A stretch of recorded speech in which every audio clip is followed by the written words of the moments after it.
What's up sa inyo mga ka-amigo? Ayan, nakaalis na po tayo sa ating outlet. At saka dyan mga amigo, tuwang-tuwa tayo dyan kasi nga maglalakad tayo dun sa tulay ng San Juanico Bridge. At pagdating natin dyan mga amigo, tingnan nyo naman, parang baliw. Ako lang mag-isang maglalakad dyan, napakainit. So dahil trip natin to mga amigo, walang makakapigil sa ating gagawin dito sa San Juanico Bridge. At ito pala ang ating bibilaksi. So bago lahat yan mga amigo, ito muna ang naganap sa ating trip. So ayun mga ka-amigo, maayong buntag sa inyo. Ayan, sinimula lang nga na may pasok ang ating unit dito sa ating outlet. Yeah, medyo pagpasok kasi dito mga amigo, medyo pahirapan din kasi yung daan pa-curve pag mula ka dun sa kabila. At yun mga amigo, kung napapansin nyo mga amigo, ay naka-atras po tayo pagpasok dito sa ating outlet kasi nga masigip lang po sa loob at wala po tayong mapagmaniobrahan. Pinilit ang driver ko mga amigo para paglabas wala lang problema. At dyan mga amigo ay binuksan na natin yung wing band para nga masimulan na may baba yung ating mga pangarga ng ating mga loader dito. Loader ba to? Manu Boys dito sa Tacloban City. Ayan nga ating driver mga amigo, napaka-pogi at yun yung ating pangarga mga amigo. At ako naman dyan mga amigo ay simpleng ayat, napapansin nyo mga amigo, ang pangat ng pagmumukha ko. Wala pa kasi akong ligo dyan mga amigo. Hintayin nyo, pag nakaligo na ako, mukha na akong tao. Ay mga amigo, ayun po ang ating mga Manu Boys dito sa Tacloban City. Ayan po, mababait po yan, puro po yan mga Bisaya mga amigo. Kaya minsan nagbibisaya ako dyan pag nandyan ako kasi nga kaori kasi natin yan mga amigo. At ito pala ang aking driver mga amigo, shoutout sa'yo. Kaso lang para siyang Indian version, naka balbasarado. So mga amigo, habang binababa yung ating pangarga mga amigo, siyempre tayo rin ay naligo rin tayo dyan mga amigo. Napakainit dito sa Tacloban, grabe, parang nasa Saudi Arabia ka. Ayan, so siyempre hindi tayo magpahuli. Yung driver ko rin, tingnan natin. Fresh na fresh, bagong ligo. Oh yeah. Galo. Okay boss sa camera. At pagkatapos natin dyan mga amigo, ay kinuha ko na yung resibo natin. At ano pa hinihintay natin? Let's go! At nang nakuha ko na ang mga dokumento natin mga amigo at tapos na rin yung transaction natin dito sa outlet natin sa Tacloban mga amigo, ay sabay alis na po tayo mga amigo. Ano pa bang hinihintay natin? Sabay natin gagawin natin mga trip natin mga amigo. Kasi minsan lang to sa buhay natin mga amigo. Samahan niyo ako sa trip natin mga amigo. Pag minsan mga amigo ay hindi tayo nakapost ng ating video, na busy rin po tayo mga amigo. At dyan mga amigo ay kinausap ko na yung aking driver. Tingnan mga amigo, tuwang na naman ako dyan mga amigo. Kasi may nausap na ng kalokohan. So ay mga amigo, kinausap ko pala yung driver ko dyan mga amigo. Kung sakali ay huminto muna sa dun sa mismong arko ng Tacloban at nang mayroon na akong gagawin dyan mga amigo. Iba-vlog po natin dyan yung pagsampa natin dyan sa tulay na yan mga amigo, San Juanico na yan mga amigo. At pagpasensyaan nyo na rin mga amigo na kung napapansin nyo mga amigo ay yan, pangagyata ko kasi nga mga amigo, yung ngipin ko talaga ay under construction ko talaga yan mga amigo. Kaya nga nagpa-vlog ako dyan mga amigo kasi nga baka sa huli ay makapagbili po tayo ng gintong pusteso. Ayan, kung mayayaman tayo dyan mga amigo ay baka gusto mag-donate ay bid-donate na lang. At pagdating natin dyan mga amigo sa ayan, arko ng Tacloban mga amigo, ay siyempre bumaba na ako dyan. Ano pa hinihintay natin mga amigo? Samahan nyo ako. Maiwan mo na yung ating unit doon. So yun, si Bibi Laxi. So nandito tayo ngayon sa mismong arko. Ayan o. Nung pagdating natin kasi kanina, pagdating kagabi mga amigo, hindi natin yan na-vlog kasi nga madilim.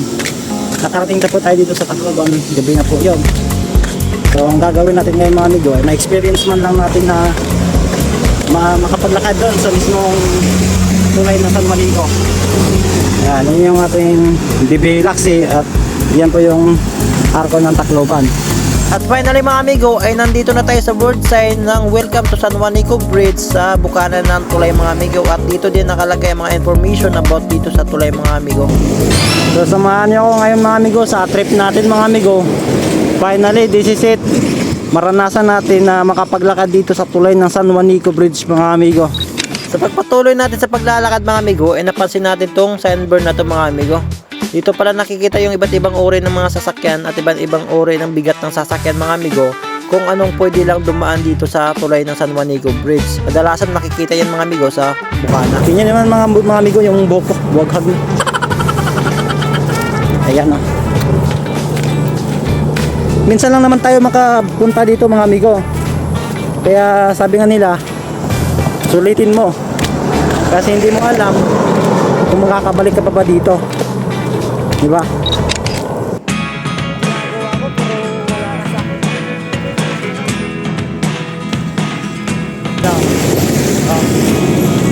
Ay, makakabakat naman tayo.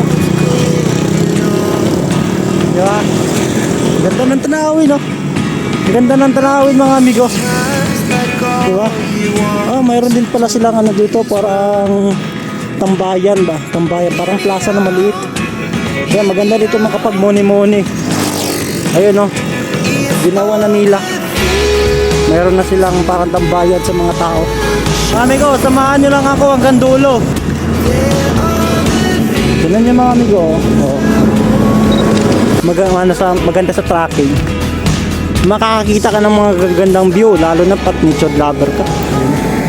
Mga amigo, alam nyo ba kung bakit ako pumasok sa trekking? Gusto ko kasi ma-experience yung sarili ko sa mga lugar na dating gusto kong puntahan at ngayon ay napupuntahan ko na kahit papaan. Alam naman natin mga amigo, dito sa mundo ng trekking ay di talaga may iwasan yung gutom, puyat, pagod at kahit ganun mga amigo ay pinilit ko pa rin dito pumasok mga amigo dahil dito ako naging masaya sa buhay ko mga amigo kasi na-explore ko yung mga magagandang view. At itong pagbablog ko mga amigo ay isang sideline lang to mga amigo.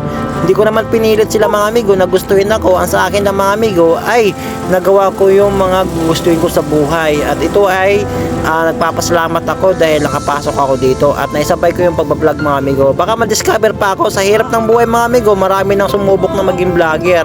Ayan, kung sakaling kikita tayo dito mga amigo, ay may papagawa natin itong ngipin natin. Siyempre, piliin natin yung gintong puste. So para malakas ang ating self-condolence sa mga tao.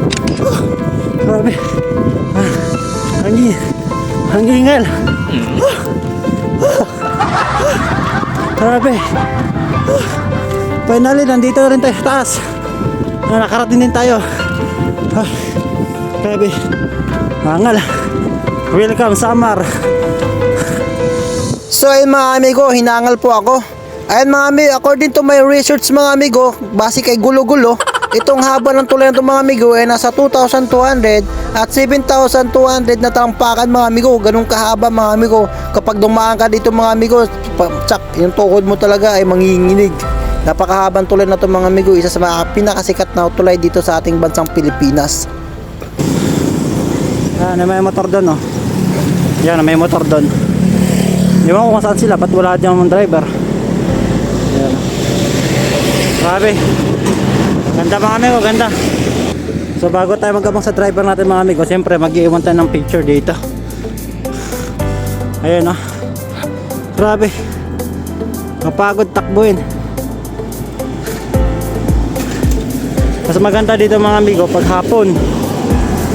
Kasi nga kitang kita yung sunset. Yun grabe lawa ko.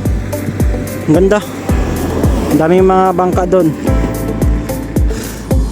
Ganda talaga, ganda. Hindi ka magsisisi mga amigo pag nakabiyahe kayo dito. Yan Grabe. Nandun lang yung outlet natin mga amigo, yung outlet natin. Yan So hanggang dito na lang mga amigo. Salamat sa pagsama mga amigo sa experience natin sa paglalakad dito sa tulay ng San Juanico. Isang magandang memorable. Bye bye.